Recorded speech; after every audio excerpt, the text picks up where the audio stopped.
नमस्कार, न्यूज 11 में स्वागत है आपका। मैं हूं रियाज आपके साथ। वो अपाहिज थी।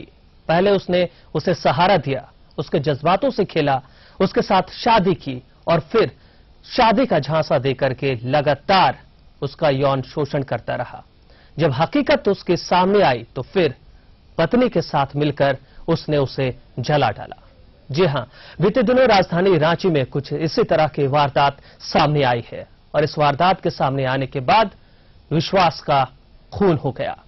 खून उस विश्वास का हुआ जो वो पीड़िता उस शख्स पर करती थी जिसका नाम महेंद्र जायसवाल है। वो सलाखों के पीछे है, लेकिन एक विश्वास का खून पुलिस की ओर से भी हुआ है। जिस विश्वास के साथ परिजन पुलिस से इंसाफ की उम्मीद लगाए बैठे थे, उस सबूत को ही पुलिस ने परिजनों को सौंप दिया। पीड़िता ने यह कहा है कि उसके पास पर्याप्त सबूत है, सूटकेस में, 2 सूटकेस में, लेकिन उन दोनों सूटकेस को पुलिस ने परिजनों को सौंप दिया बिना उस सूटकेस को खोले। क्या कुछ हुआ है, पहले इस रिपोर्ट के जरिए देखते हैं। इंसाफ की गुहार लगाते हुए पीड़िता के परिजन न्यूज 11 तक पहुंचाए।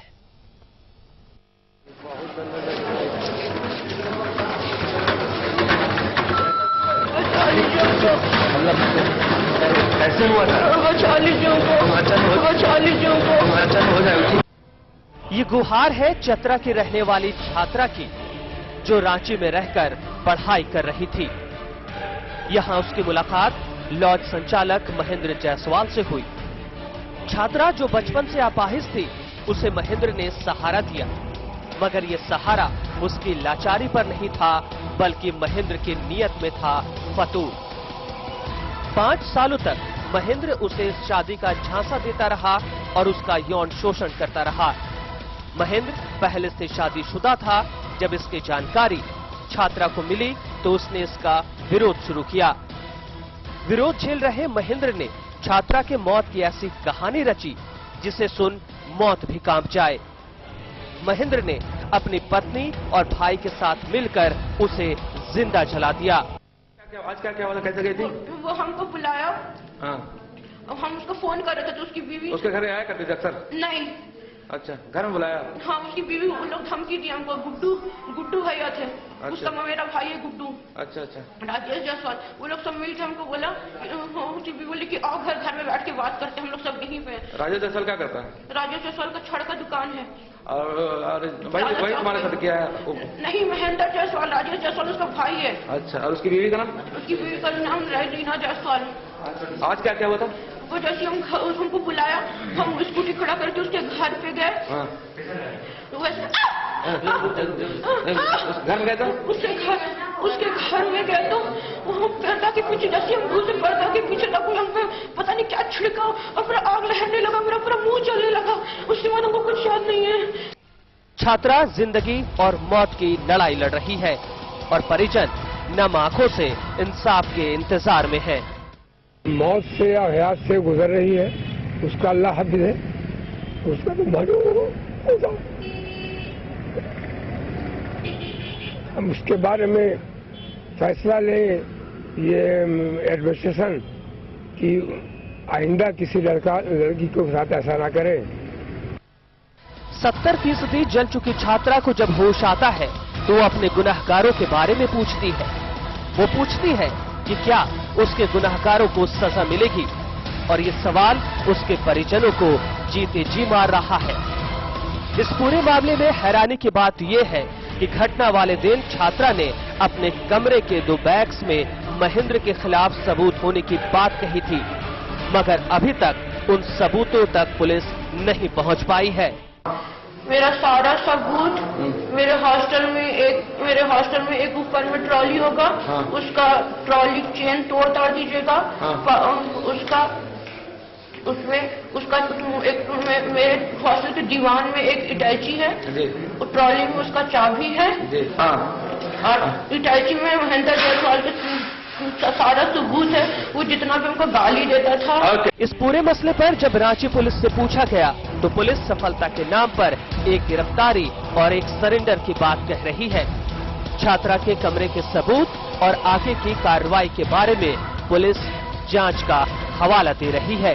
हम लोग जांच कर रहे हैं, बाकी हम लोगों ने केस कर दिया है और जो प्राइम अक्यूज हैं, जिनके ऊपर उनका प्राइमरी जो एक्यूजेशन था वो कोर्ट में सरेंडर कर चुके हैं कल।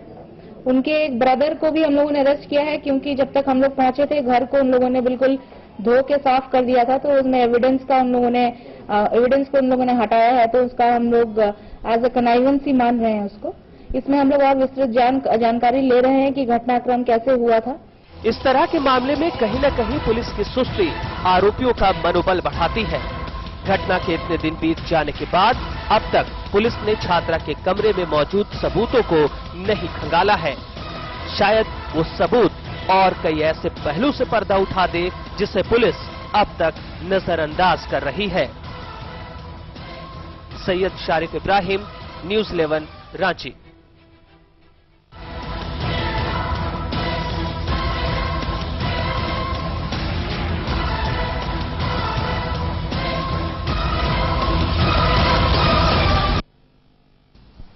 एक उम्मीद थी कि अगर सबूत पुलिस के हाथ लगे तो फिर अपराधियों पर शिकंजा और बेहतर तरीके से कसा जा सकता है, लेकिन पुलिस ने जो कुछ किया अब सवाल उठ रहे हैं।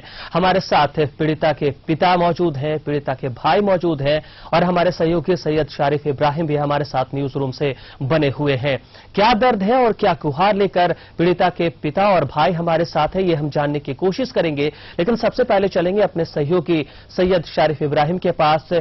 शारिफ, जिस तरह से पुलिस ने दोनों सूटकेस परिजनों के हवाले कर दिए, बिना उस सूटकेस को खोले हुए सवाल उठ रहे हैं कि अब सबूत की जो बात कह रही थी पीड़िता, वो तो परिजनों को वापस सौंप दिया। क्या पुलिस को सबूत नहीं चाहिए केस को और पुख्ता और मजबूत बनाने के लिए? जाहिर तौर पर रियाज, और ये बात अब कही जा सकती है कि पुलिस को केस को और मजबूत बनाने के लिए सबूत नहीं चाहिए, क्योंकि 70% एक लड़की जली हुई है और वो बार बार अपने बयान में कह रही है कि उसके सूटकेस में महेंद्र जायसवाल जो उसका आरोपी है उसके खिलाफ कोई सबूत है।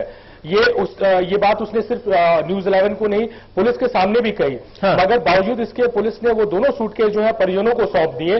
फर्स्ट लाइन ऑफ एक्शन, अगर पीड़िता ने ये बात नहीं भी कही है तो फर्स्ट लाइन ऑफ एक्शन जो होता है, अगर कोई भी घटना होती है तो आरोपी और पीड़िता जो होती है उसकी अगर इस तरह के घटनाएं होती हैं तो हॉस्टल या कमरा जो होता है वहां पर जांच की जाती है, चीजों की जांच की जाती है, बैग्स की जांच की जाती है, तमाम ऐसी चीजों की जांच की जाती है जो यूज करते हैं, चाहे आरोपी हो या पीड़िता हो। मगर वो लाइन ऑफ एक्शन जो बेसिक होता है एक इन्वेस्टिगेशन का, उस बेसिक रूल को भी फॉलो नहीं किया गया। जबकि पीड़िता ये कह रही थी कि उसके सूटकेस में और क्या ऐसा उसमें सबूत था रियाज, क्योंकि दोनों सूटकेस जो थे वो पासवर्ड प्रोटेक्टेड थे और दोनों ही के जो कीज थी वो कहीं और थी। तो इसका मतलब कि कुछ ना कुछ उसमें महत्वपूर्ण कुछ इंपॉर्टेंट चीज थी महेंद्र जायसवाल के खिलाफ, जो इतना सिक्योर करके पीड़िता ने रखा था। बावजूद इसके इस मामले को पुलिस ने गंभीरता से नहीं लिया, परिजनों के हाथ में सौंप दिया है।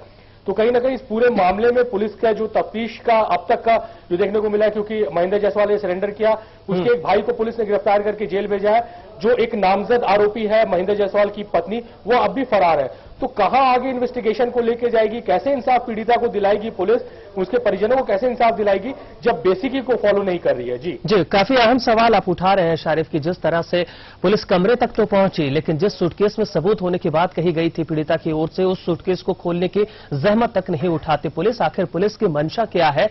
क्या इस तरह से आरोपियों को या फिर आरोपियों के खिलाफ जो केस बन रहा है उसे कमजोर करने की कोशिश तो नहीं? पीड़िता के पिता हमारे साथ मौजूद है, पीड़िता के भाई हमारे साथ मौजूद है। सबसे पहला सवाल मेरा उनके भाई से होगा।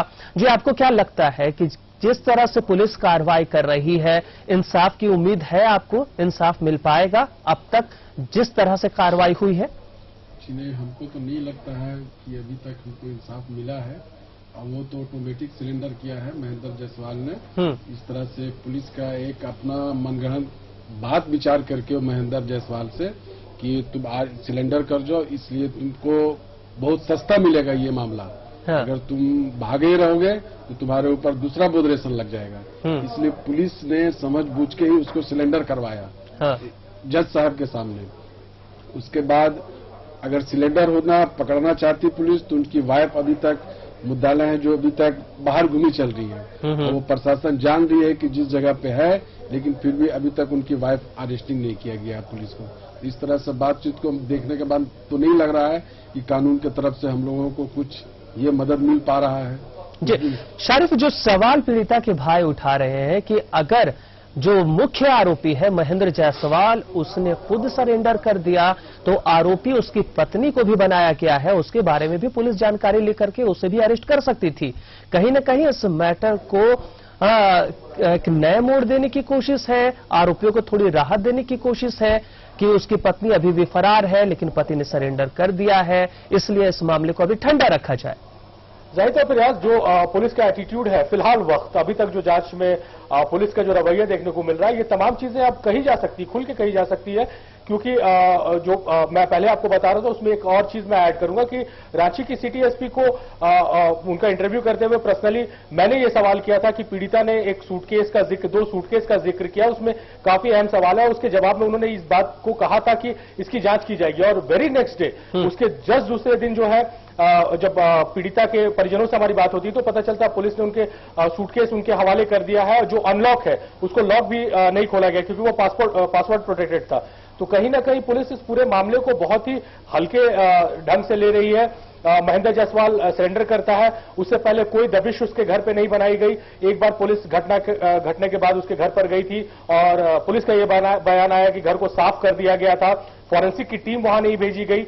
तो पूरे मामले में अब तक जो डे 1 से पुलिस का जो रवैया है जांच का, वो कहीं ना कहीं पुलिस को कटघरे में खड़ा कर रहा है। और जो पीड़िता के परिजन है, जिस तरह से वो बोल रहे हैं कि इंसाफ की उनको उम्मीद नहीं है, उनकी बातों में सच्चाई झलक रही है, क्योंकि पुलिस उनको ये बोलने के लिए हजार जो है ऑप्शन दे रही है, क्योंकि जो जांच कर रही है वो भी देख रहे हैं, डे टू डे बेसिस पे उसको मॉनिटर कर रहे हैं कि आखिर क्या हुआ, क्योंकि वो इंसाफ चाहते हैं। तो जब वो पुलिस का रवैया देख रहे हैं तो ये कहना उनका कहीं से भी गलत नहीं है कि अब तक के पुलिस के जो रवैया है, जो जांच जिस तरफ जा रही है, उससे नहीं लगता है कि पीड़िता को आगे इंसाफ मिल पाएगा। मतलब कि इंसाफ मिल पाएगा या नहीं मिल पाएगा, इस पर अभी भी आशंका है। हमारे साथ पीड़िता के पिता इस वक्त मौजूद हैं। आपको क्या लगता है, आपकी बच्ची ने और क्या कुछ कहा था आपसे? हालांकि हमें जो जानकारी मिल पाई है वो लगातार बेहोश रहती है, स्थिति कैसी है, डॉक्टर क्या कह रहे हैं उसके बारे में, क्या रिकवर कर पाएगी वो? डॉक्टर तो कह रहे हैं कि 80% बेकार हो गई है जी। होश आता है तो उसे इंजेक्शन दे दिया जाता है। लड़की को देख नहीं पाते हैं हम लोग, और हम लोग परेशान है इसी हालत में अभी।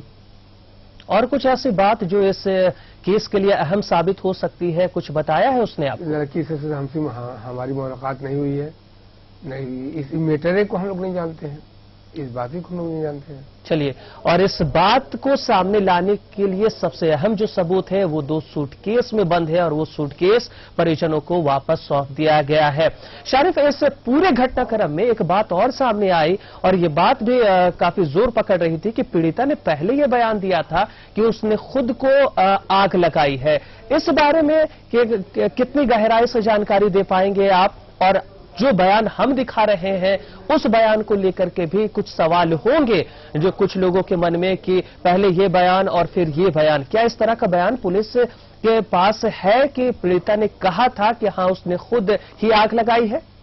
देखिए, जो जानकारी पीड़िता ने पुलिस को दी है इस घटना के बाद, वो वही हूबहू जानकारी है जो हमारे पास है कि वो घर पर जाती है, अपनी स्कूटी पार्क करती है, और जैसे ही घर के अंदर दाखिल होती है कुछ उसके चेहरे पर डाल दिया जाता है, पर्दा या कुछ चादर डाल दिया जाता है, और उसके बाद फिर पेट्रोल या केरोसिन तेल डाल के उसको आग लगा दिया जाता है। और जैसा कि आसपास के जो लोग हैं, क्योंकि जहां पर ये घटना घटी है, जहां पर महेंद्र जायसवाल का घर है, वो काफी तंग गली है और काफी डेंस पॉपुलेटेड है, तो वहां जो आसपास के लोग हैं उनसे बात की तो ऑन कैमरा तो वो बात करने को तैयार नहीं, बट उन्होंने इस बात की पुष्टि की है कि जो पीड़िता है वो घर के अंदर से भागते हुए बाहर आई थी।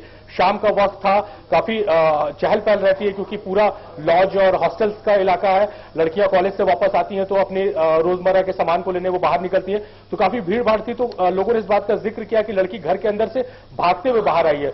तो इसी बात पर पुलिस के पास भी यही बयान है कि लड़की जब घर के अंदर दाखिल हुई है तब उसको पेट्रोल छिड़ककर या फिर केरोसिन ऑयल डालकर उसको आग के हवाले कर दिया गया। जी, काफी अहम खुद पीड़िता का बयान है। पीड़िता बता रही है कि सबूत कहां है, सबूत पुलिस चाहती है या नहीं चाहती। कार्यशैली से तो ऐसा नहीं लगता क्योंकि परिजनों को सौंप दिया गया है। और भी कई अहम सवाल हैं, हम लगातार ये जानने की कोशिश करेंगे कि और क्या कुछ पीड़िता ने कहा है इस पूरे घटनाक्रम के बारे में उनके पिता और उनके भाई से। वक्त हो चला है एक छोटे से ब्रेक का, फौरन लौट रहे हैं।